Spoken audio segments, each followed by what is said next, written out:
कर्नाटक हिजाब विवाद, जिसको लेकर के कल कोर्ट में सुनवाई हुई और कोर्ट ने साफ कहा कि हम भावनाओं से नहीं बल्कि कानून से चलेंगे।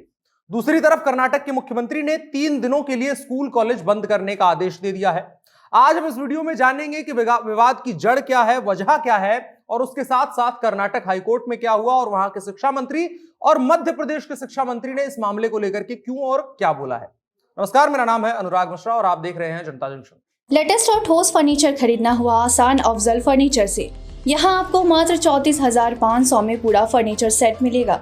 स्टोर स्थित है मुजफ्फरपुर के नरसंदा चौक पर। ऑर्डर करने के लिए अभी संपर्क करें 9931485437 पर। कर्नाटक में हिजाब विवाद को लेकर के कल यानी मंगलवार को हाईकोर्ट में सुनवाई हुई और हाईकोर्ट ने कहा कि वो संविधान का पालन करेगा। कोर्ट ने छात्रों को कॉलेज में हिजाब पहनने की अनुमति देने के मामले की सुनवाई करते हुए कहा कि वो जुनून या भावनाओं से प्रेरित नहीं होगा। न्यायमूर्ति कृष्ण दीक्षित ने कहा कि संविधान मेरे लिए भगवत गीता है, मैंने संविधान का पालन करने की शपथ ली है। आइए भावनाओं को अलग रखें। भारत का संविधान एक व्यक्ति को कुछ प्रतिबंधों के अधीन अपने धर्म को मौलिक आधार के रूप में पालन करने की स्वतंत्रता की गारंटी देता है। अतीत में अदालतों ने माना है कि हिजाब पहनने का अधिकार संविधान द्वारा गारंटीकृत सुरक्षा के अंतर्गत आता है। यह कोर्ट का कमेंट था। अब कर्नाटक में हो क्या रहा है वो संक्षिप्त में जान लेते हैं। वहां पर कुछ कॉलेजेस में मुसलमान लड़कियों का यह कहना है कि वो कॉलेज ड्रेस के साथ साथ हिजाब पहनना चाहती हैं। अगर आपको हिजाब के बारे में नहीं पता है तो हिजाब वो होता है जो मुसलमान लड़कियां और औरतें इसलिए पहनती हैं ताकि गैर मर्द उनकी शक्ल ना देख सके। जब वो हिजाब पहनती हैं तो उनकी केवल आंखें दिखाई जाती हैं। इन लड़कियों की मांग यही है कि हमको कॉलेज में इसे पहनने की इजाजत दी जाए क्योंकि ये हमारी धार्मिक स्वतंत्रता है जो कि कानून के द्वारा संरक्षित है। दूसरी तरफ एक और समुदाय के लोगों का कहना है कि ये कॉलेज की भावनाओं के खिलाफ है। कॉलेज में निजी मान्यताओं के धार्मिक पहनावों को पहनना एक तरीके से कक्षाओं में असमानता पैदा करेगा। इसी के विरुद्ध एक समुदाय के छात्रों ने भगवा स्कार्फ पहन करके इसका विरोध जताना शुरू कर दिया। यह मामला बीते कुछ दिनों में प्रकाश में आया है, लेकिन इसका एक लंबा इतिहास रहा है और पीछे हम बात भी कर चुके हैं। हमने आपको बताया है कि आज से तकरीबन 3 साल पहले इस तरह का मामला सामने आया था। उडुपी के इसी कॉलेज में छात्र छात्राओं और उनके अभिभावकों के बीच उसके बाद एक बैठक हुई थी और उसमें तय हुआ था कि कक्षाओं में कोई हिजाब पहन करके नहीं आएगा, बाकी जगहों पर सामान्य पहन सकती हैं। लेकिन तकरीबन 1 महीने पहले फिर से मुसलमान लड़कियों ने जिद करनी शुरू कर दी कि वो हिजाब पहनकर क्लास में भी जाना चाहती हैं, जिसका दूसरी तरफ से विरोध होना शुरू हो गया और कहा गया कि यह आपकी धार्मिक आजादी है, लेकिन इसकी वजह से क्लास में असमानता का माहौल पैदा होता है।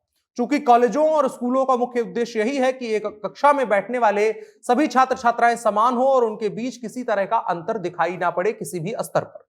विवाद 1 महीने से लगातार चल रहा था, जहां पर कई बार कई अलग अलग मामले सामने आए कि मुसलमान छात्राओं को क्लास में नहीं घुसने दिया और उनकी तस्वीरें भी आई। सीढ़ियों पर बैठ करके उन 8 लड़कियों ने फोटो भी खिंचवाई और इसे सोशल मीडिया पर प्रसारित किया गया और कहा गया कि एक धर्म विशेष को टारगेट करके क्लास में नहीं घुसने दिया जा रहा है। इसके बाद यह मामला पहले सोशल मीडिया पर एक कैंपेन की तरह बना, उसके बाद तमाम धर्म के ठेकेदारों ने दोनों तरफ से अपनी अपनी ठेकेदारी शुरू कर दी। एक तरफ हिजाब के समर्थक समूह के लोगों ने इसे मौलिक अधिकारों का हनन बताया, तो दूसरी तरफ इसके जवाब में भगवा स्कार्फ के समर्थक समूह के लोगों ने उसे कॉलेज भावना और क्लास की भावना के विरुद्ध बताया और जवाब में भगवा स्कार्फ कॉलेज और क्लासेस में पहनना शुरू कर दिया। अब इस मामले की थोड़ा तह में चलते हैं। कुछ तस्वीरें 1 साल पुरानी है जिनको आप स्क्रीन पर देख पा रहे होंगे, जिनकी 100% पुष्टि नहीं हुई है, लेकिन कई समाचार संस्थानों ने इसे बताया है कि 1 साल पहले जब कॉलेज में ग्रुप फोटो खींची गई थी तब इन लड़कियों ने कोई हिजाब नहीं पहना था। इसके अलावा वार्षिक उत्सव की तस्वीरें भी सामने आई हैं, अलग कक्षाओं की भी तस्वीरें सामने आई हैं, जिनमें सभी छात्राएं स्कूल के ड्रेस कोड में बैठे हुए हैं। यानी 1 साल पहले तक सब कुछ वहां पर ठीक ठाक था, लेकिन बीते कुछ महीनों में माहौल बदला और उसके बाद इसका जोर शोर से प्रसार किया जाने लगा और दूसरी तरफ से जोर शोर से विरोध होने लगा। जितना तेज प्रसार होना शुरू हुआ, उतना ही तेज विरोध होना शुरू हुआ। इसके बाद मामला कोर्ट में चला गया है। कल इसको लेकर के जगह जगह पर प्रदर्शन हुए, जिसमें एक तरफ हिजाब पहने हुए लड़कियां थी, दूसरी तरफ भगवा स्कार्फ पहने हुए लड़के लड़कियां थी। कल दोनों समूह कॉलेज परिसर में नारे लगाते दिखाई दिए। एक पक्ष की मांग है कि सरकार अपना यूनिफॉर्म आदेश वापस ले ले और हिजाब में कॉलेज आने की अनुमति दे दे, जबकि दूसरा पक्ष यह दावा कर रहा है कि अगर कुछ लोगों को हिजाब में आने की इजाजत दी जाएगी तो हम भी भगवा गमछे, टोपी और उसके अलावा जो भी हमारे धार्मिक परिधान होंगे उनको पहन करके कॉलेज परिसर में आने लगेंगे। अब कोर्ट में क्या हुआ उसको जान लेते हैं। कर्नाटक उच्च न्यायालय में जज कृष्णा दीक्षित ने मामले की सुनवाई शुरू करी।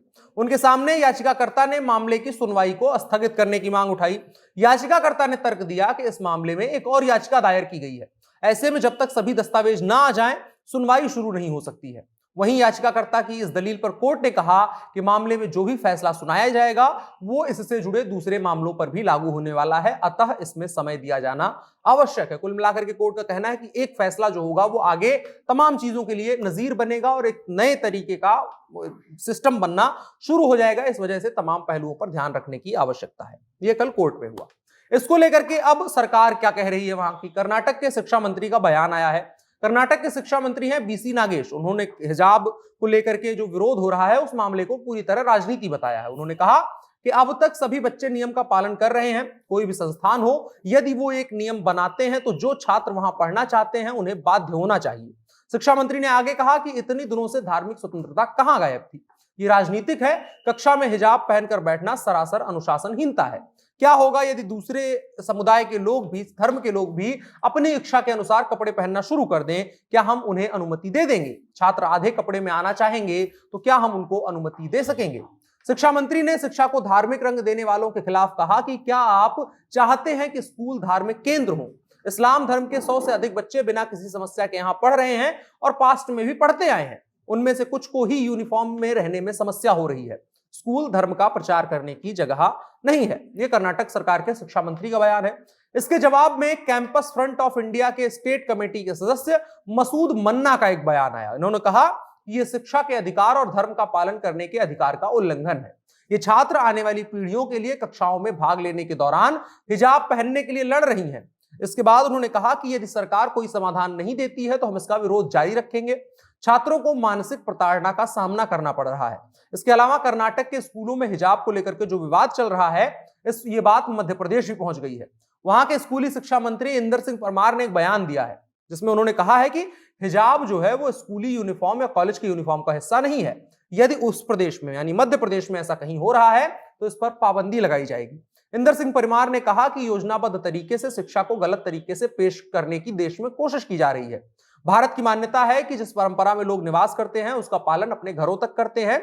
स्कूलों में ड्रेस कोड का पालन होना चाहिए। मंत्री ने कहा कि देश और कर्नाटक में जानबूझकर माहौल खराब करने की कोशिश की जा रही है।